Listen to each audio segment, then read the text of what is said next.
Well, I wanted to say that I was looking over some photos, and it occurred to me that we're so alone in the universe. Oh, we're so all alone. There's nobody around. There's nothing on other dimensions, nothing in spacecraft. It's so obvious, people. It is really becoming obvious. I've been looking at photos lately where I'm seeing human female, I saw a female occupant walking up the stairs last night in a photo I was looking at, and all kinds of humans that look like us, but it looks like I'm looking out something out of Star Trek. These clouds, we've talked about crystal cities before, cloud cities. I've been into them for a long time because I've seen them in the clouds for a long time. But they really do exist. They're just at an ascended level. They're living all around us. And some of these things live on orb ships, like a couple of the collectives I channel do, right? They're huge, they're massive, but they can morph down into something the size of a raindrop. But these things can morph down into something the size of a raindrop. They can come through your technology.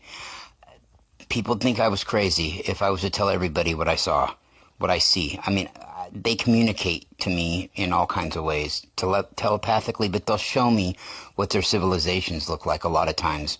They'll form in an orb on a phone. If I'm really in a relaxed enough state, they'll start to kind of come through, like the blue frequencies do, really strong, come through technology. Yeah, it's phenomenal. And with the veil thinning, I think we're going to see more and more of it. People that you would have never thought are going to start having these things happen to them, as we wake up to full remembrance. But Atlas really has, along with Solar Storm Gannon, I think it's really accelerated this process. It's what we wanted to have happen.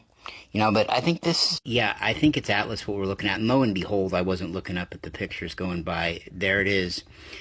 I took that and I flipped it all kinds of ways, blew it up, went into a deep meditation, and could actually see beings moving around on there. Just, like you would think it would happen on Star Trek or something like that. Seriously. And, these crystal cities are becoming more and more, I think, clearer to a lot of people that exist up there. They just don't know what they're looking at. Yeah, they really just don't know what they're looking at and seeing. They just chalk it up to whatever, right? The first phase is going to become them noticing something, right? Instead of not even looking up at the clouds ever, people are going to just start noticing something like, that's kind of odd.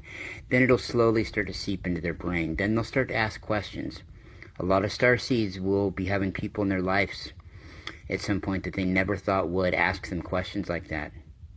Just be there for them and hear what they have to ask, and try not to overwhelm them with answers, just tell them what they want to know at the time, and if they're interested in wanting to know more, they will, be patient with it. I used to have a habit of getting really excited and wanting to tell people everything, but now we're coming into a time more so where people are going to want to know a lot more. They're really going to want to know what's going on. The perceptions are shifting, and the conversation's definitely turning. So it's getting to be such a reality that I think we'll wake up one day and it'll just be a known thing by the masses. It probably already is. You know what I mean? It's just that there are some people that are still in denial of it. That they're afraid, I think. I think they're nervous. The religious thing has a lot to do with it, too. We've been so indoctrinated with religion, especially, well, I would say in the Western nations, but it's a different thing. There's a lot of fundamentalist religion that goes on in other regions of the world, too, that's, I don't want to call it backward, but it's all backward. Okay, it's an organization. It's not meant to really be spiritual. Okay, so it's not. It's a business. It's got to fluctuate on an Earth schedule. I mean, it can't fluctuate from an Earth schedule. It's this day we do this, that day we do that. You know what I mean? And there's no give or take.